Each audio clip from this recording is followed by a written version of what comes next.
بسم اللہ الرحمن الرحیم، شروع کرتا ہوں اللہ کے نام سے جو بڑا ہی مہربان اور نہایت رحم کرنے والا ہے۔ امام علی علیہ السلام کی خدمت میں ایک شخص آ کے پوچھنے لگا، یا علی علیہ السلام، دجال کون ہے اور اس کی حکومت کیسی ہوگی؟ بس جیسے ہی یہ پوچھا گیا تو امام علی علیہ السلام نے فرمایا، اے شخص، دجال اس تیسری آنکھ کو کہتے ہیں جو پوری دنیا پہ نظر رکھے۔ یاد رکھنا، ان قریب اس دنیا پر ایک تیسری آنکھ کا وجود ہوگا جو اس پوری دنیا پر نظر رکھے گی اور انسان کے اندر ہوس، لالچ اور نفرت پیدا کرے گی، اور اس تیسری آنکھ کی وجہ سے خواہشات کو بھارا جائے گا، بے حیائی کو عام کیا جائے گا۔ انسان کے دماغ میں صرف دولت کی قدر ہوگی، شریف انسان کو بیوقوف اور دھوکے باز کو عقل مند سمجھا جائے گا۔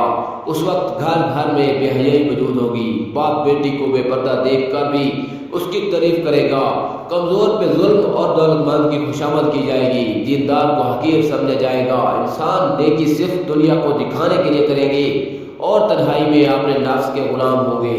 اے شخص، جب وہ وقت آ پہنچے تو اللہ سے معافی مانگتے رہنا، کیونکہ اس وقت مومن وہ نہیں ہوگا جس کی محفل پاک رہے، بلکہ مومن وہ ہوگا جس کی تنہائی پاک ہو۔